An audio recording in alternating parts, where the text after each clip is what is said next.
Canadá, qual é a diferença entre o café que você compra na prateleira, se é que existe diferença, e o café que você já compra pronto para beber nos Tim Hortons, Starbucks e outros cafés que são muito populares aqui no país? Na verdade, o café que está na prateleira, existem alguns mitos que a gente precisa, né, tirar e esclarecer. O café que está na prateleira, é sempre bom o consumidor olhar no pacote se ele está escrito arábica ou robusta. O fato de você dizer que está no pacote arábica não significa que ele seja arábica. O ideal seria abrir e identificar as diferenças entre um grão e outro. Eu consigo fazer isso. Além não é disso, qualquer um e também não dá para abrir. sem dúvida. Mas a gente compra uma vez e a gente percebe e não compra mais, né? Claro.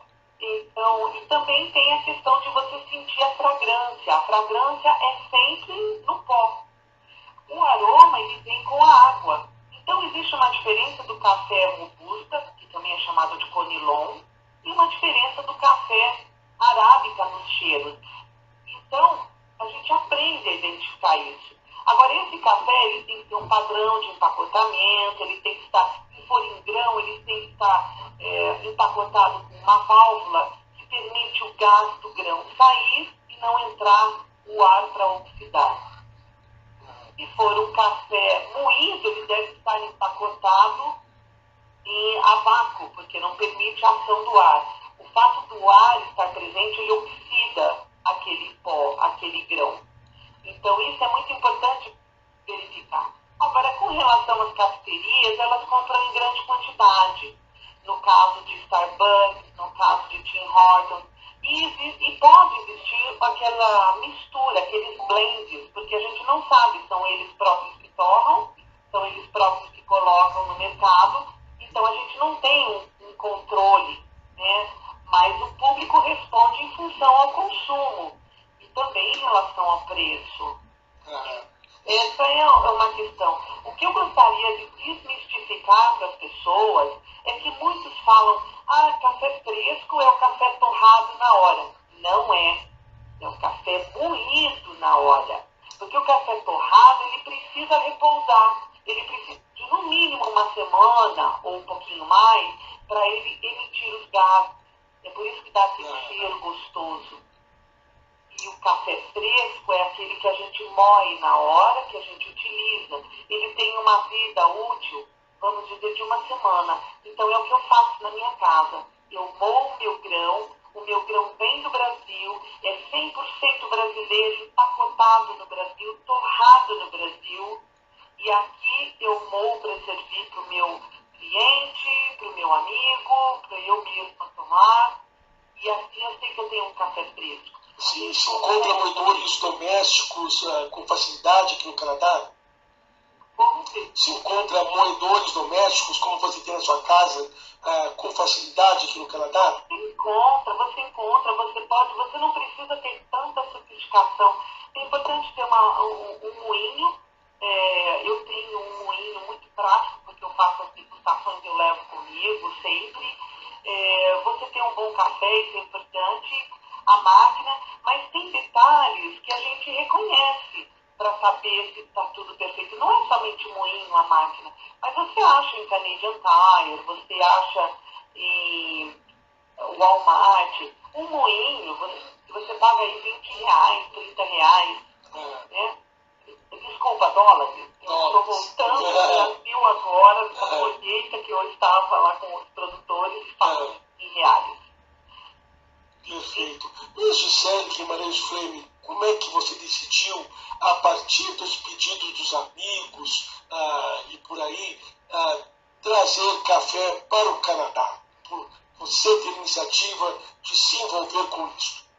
Em função da minha formação, porque depois que eu cheguei no Canadá, eu também fui para a área ambiental e fui fazer um CEGEP na área de gestão ambiental, depois eu fui para a Universidade de Sherbrooke na área de ambiental também, e lá, estando em Socorro, estando com amigos, eu tive a oportunidade de estar conversando, descobrindo mais, e o pessoal falando, olha, você podia trazer café para gente. Então eu comecei a estudar mais, a estabelecer uma relação entre a minha profissão de ambientalista, de gestora, ligado diretamente aos pequenos produtores. Porque é isso que me interessa, são os pequenos produtores que herdaram a terra, especialmente ali na região da Mantiqueira, que é a origem do café Coffee First que eu introduzi aqui no Canadá o ano passado.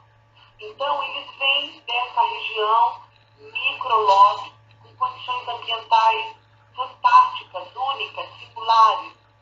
E acabei conhecendo eles, me apaixono pela história deles, porque não é fácil, Francisco. Eu tenho um produtor que tem 10 mil pés de café. Isso não é nada. Mas a terra que ele tem é tão boa, é tão fértil, a posição geográfica que ele está é tão privilegiada que dá um café de excelência.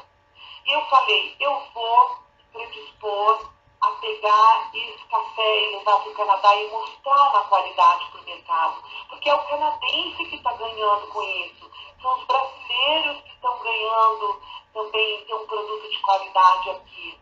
Eu me sinto orgulhosa de mostrar um produto de qualidade no meu país. Com certeza. Então você não optou pelo caminho de já comprar uma marca pronta brasileira, mas ir direto ao produtor da região que você morava. Eu tenho trabalhado muito com os produtores, porque eu vou lá conhecer o trabalho deles, eu vou rodar café com eles, eu vou apanhar se for preciso. O ano que vem eu tenho um projeto, inclusive, aproveitando o gancho, de levar 12 estudantes de universidade aqui da região de Ottawa para conhecer a cultura do café no Brasil. Passar lá 30 dias para saber o que é levantar às 5 horas da manhã e ter que apanhar café e fazer coroar café e saber como é que se degusta uma bebida dessa, como identificar os sabores. Então, é um trabalho que a gente vai estar mostrando para o pessoal daqui como é que é essa cultura, né, essa tradição que a gente traz.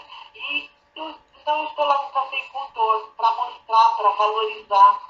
E aí sim trabalhar um projeto social que eu chamo de reconhecimento compartilhado. Todo mundo reconhece que precisa desse agricultor, que nesse ano ele tem 10 mil pés de café, no ano que vem pode ser que ele tenha uma chuva de granizo e ele perca tudo. Claro, é uma cultura de risco, de uma certa forma. Sim, é uma cultura de risco. Existe o grande produtor? Existe. Mas é interessante a gente poder apoiar os pequenos. E eu comecei pela cidade que eu nasci. E então, tenho trabalhado dessa forma, tenho recebido apoio do pessoal da Embaixada aqui do Brasil, do Consulado em Montreal, da Prefeitura na cidade. E isso tem sido visto com muito bons olhos. E vender café é uma consequência. Eu estou aqui para mostrar o que a gente tem de bom, para permitir que esses estudantes tenham uma experiência enriquecedora na vida deles. Conhecer algo diferente, voltar para cá, cheio de fotos, de histórias, de conteúdo, e ser o nosso agente multiplicador para dizer, puxa, o Brasil é verdadeiramente a nação do café. Claro, Nós somos. Que bela história, Gisele. Mas então, quando você começou com esse contato direto com o produtor, o primeiro trabalho foi ter o café, a mercadoria pronta para exportar para o Canadá, empacotar e preparar. Como é que funcionou isso?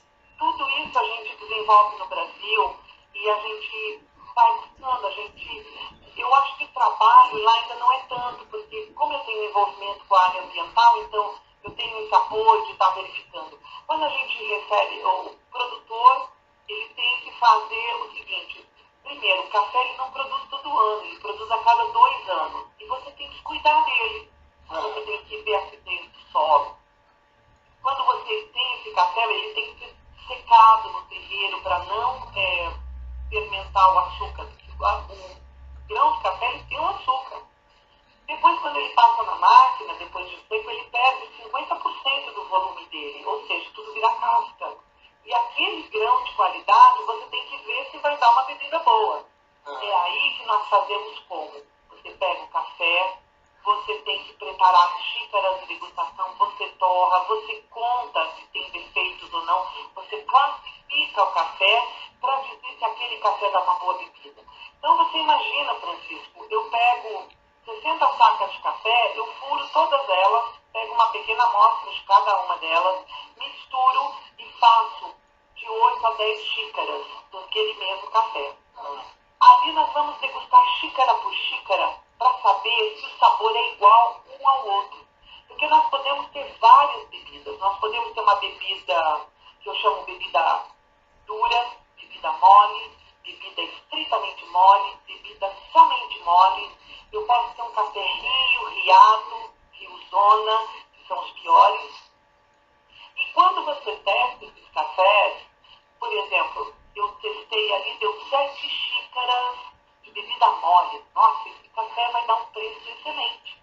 De repente, na última xícara, o café deu uma bebida riada. Ou seja, nós usamos a expressão quebrou xícara. Este café quebrou xícara. O preço já não vai mais ser lá em cima, ele vai descer. Significa que 1 grão caiu naquela minha xícara. 1 grão pode contaminar 1000 grãos.